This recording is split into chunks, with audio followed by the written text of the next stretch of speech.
Never again. Never, never, never again. Even if it kills me, I'll try my best to write scripts. Have you seen the garbage I've been putting out from lack of it? Ugh. But anyway, I'm currently hosting a $100 giveaway. Links in the description.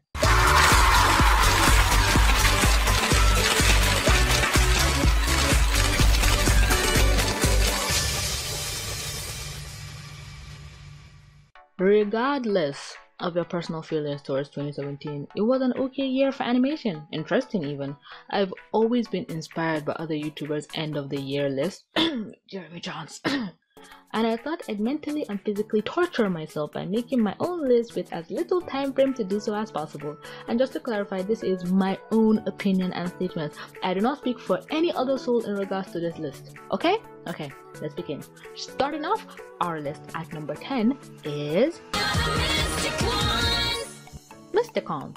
Now, this is a cartoon that I don't really know much about. Heck, I don't even know the main girls' names. But I've seen a couple episodes and this show should not be taken lightly. It's got heart and grit, and that theme song is lit AF. I am typically a bit iffy when I see animations of this nature. I typically write it off as lazy. But the 7th episode, I by chance happened to catch a glimpse of destroyed that assumption to pieces. I have high hopes for this show in 2018 and you guys should give it a chance. Also, you can check out my friend Debbie's video on it. He did a much better job at explaining it. Number 9, The Loud House.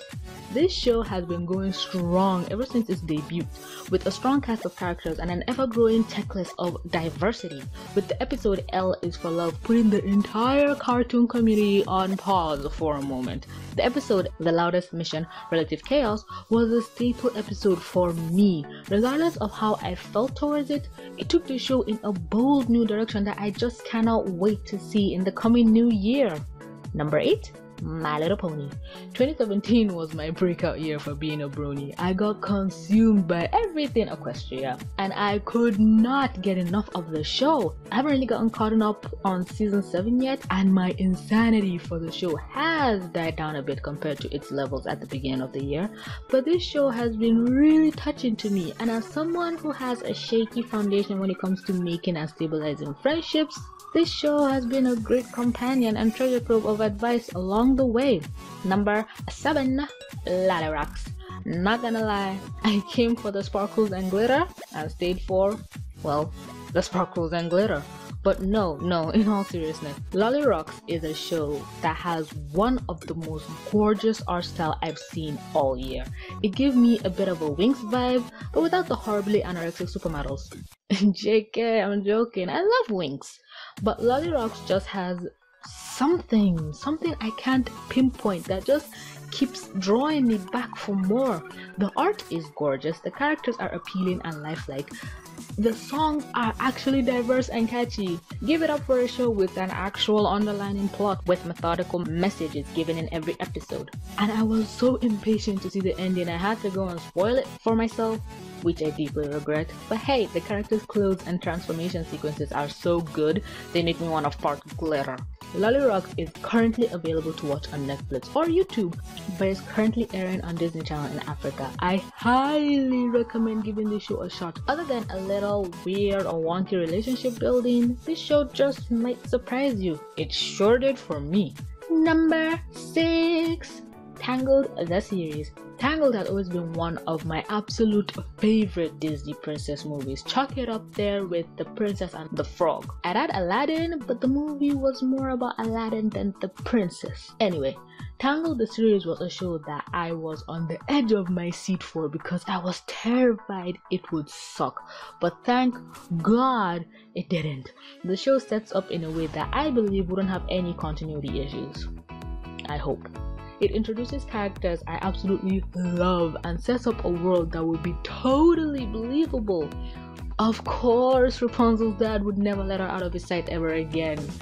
And I just love the relationship between Rapunzel and Eugene. I can't believe they actually call him that instead of Flynn. It's so interesting to see a princess with a boyfriend. I don't think people will understand, but for me that concept alone is just fascinating beyond belief. Number 5, Steven Universe.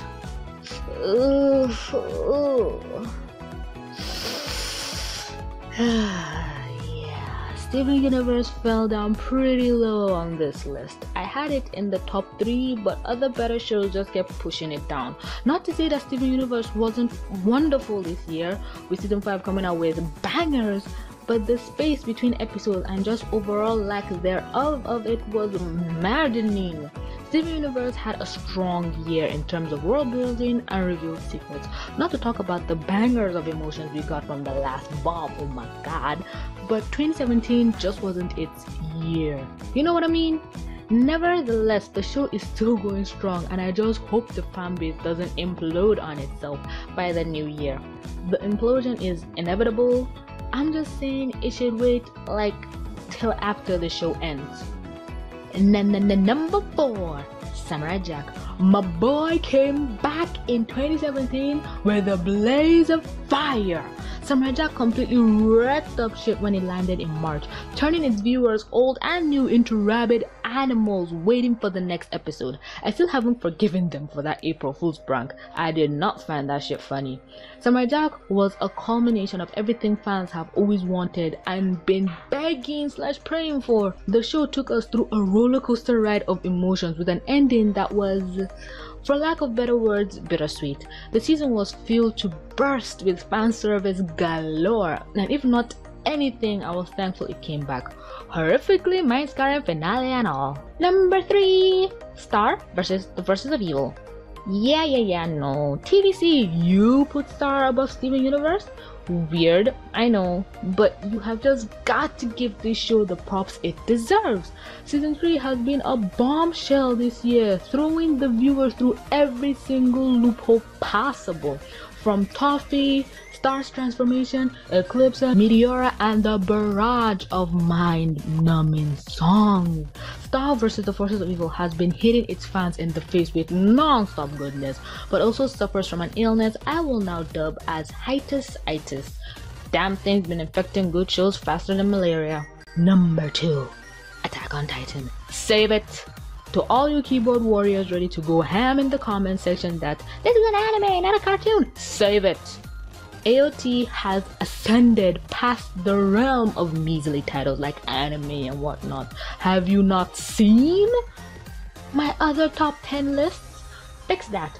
Now, Attack on Titan completely disassimilated this year in terms of anime, to which the creators even released a troll statement basically saying it will turn into a couch potato because of the show. And they were right, really. I was ready to rip out my own heart to join the Survey Corps this year. Would have done it too for 5 minutes to play around with those 3M gears. Shiganshi no Kyojin brought to home base this year with excellent animation, heart, story, and some drool-worthy action sequences that make me produce a certain kind of liquid that impossible is not advertiser friendly. Honorable mentions.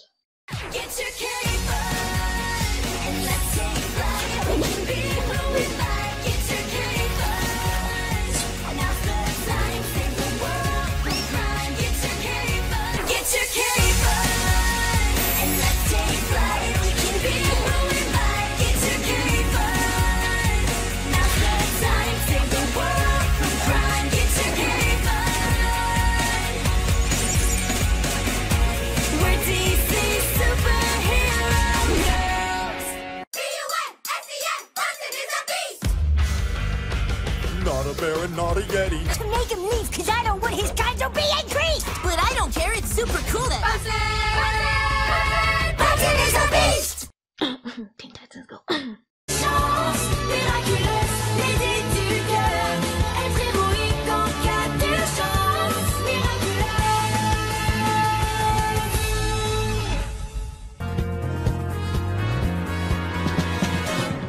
Okay, KO, you fight till the end.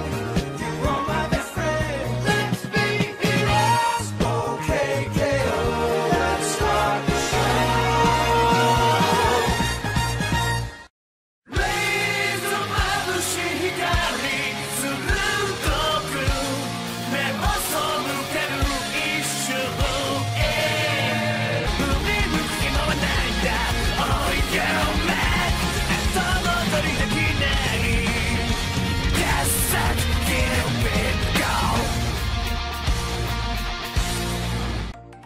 now we've reached the top dog, the big kahuna, le numero uno. What is it? What's number one? Can you guess? I believe only 10% of you will be able to, but regardless, strap onto your seats and change those diapers, because coming in at number one is Castlevania. This show actually brought the entirety of the internet to a halt for a moment, making everyone, even non-cartoon watchers, to check out the show that some like to refer as the animated Game of Thrones, which I hope to God turns out to be true, cause I'm gonna need a show to fill the void Game of Thrones did when it ends in 2018. Castlevania completely shocked everyone with this concept when it came out, and its art style basically sent other shows airing at the time into a catatonic state. 4 episodes. Its first season only had 4 episodes, and I've watched them anywhere between 5 to 5 billion times, each time being just as amazing as the last. Again, animation, art style, design, voice acting, world building, lore. I've never played the game, but translating pixels to such an interesting concept of a show makes this neither a cartoon nor animation, but a complex work of art capable of competing with mainstream media in a way that's only ever been dreamed of until now. I seriously cannot wait for this masterpiece to come back, and I'm legit biting my nails in anticipation. Viva la animation revolution! Dear God, what am I even saying? Anyway guys, that'll be all from me. I tried to make this short and sweet because, let's be honest, you probably have better things to do, and the YouTube algorithm has clearly been showing me a big fat middle finger as of recently. But I'm sure I'll wear the bitch down eventually. Thank you so much for clicking to watch. As I've mentioned, I'm sure not many of you would agree with this list, but please tell me your own top 10 in the comment section below. I'll be eagerly waiting, because the comments I receive on the video is what I use to validate my existence in the world. To anyone wondering, no, I will not be making a top 10 worst cartoons list, because A, I already perpetuate and spread enough hate on my Twitter. I don't need that vindictive bitch to infect my channel as well. And B, I don't actively watch anything I don't like, so I won't be able to name more than 3 things or give credible reviews of them. So yeah, just go ahead and write down your top 10 worst cartoons down there as well. And to any Rick and Morty fans / BoJack Horseman, I think that's what that's called. Yeah, if you're wondering why I didn't mention them, it's because I don't watch them. That BoJack one just looks damn scary to me. I don't like it. Anyway, that's enough with this video. Thanks y'all so much for clicking to watch. I hope y'all have a happy new year, but don't worry, I plan to have a TVC talks with y'all so we can carry on into the new year. Your girl TVC gonna be with you every step of the way. But again, thanks y'all guys so much for clicking to watch. Please don't forget to read my books on Wattpad, support me on Patreon, and follow me on Twitter. And as always, don't forget to like, comment, subscribe, and stay forever awesome. This is TBC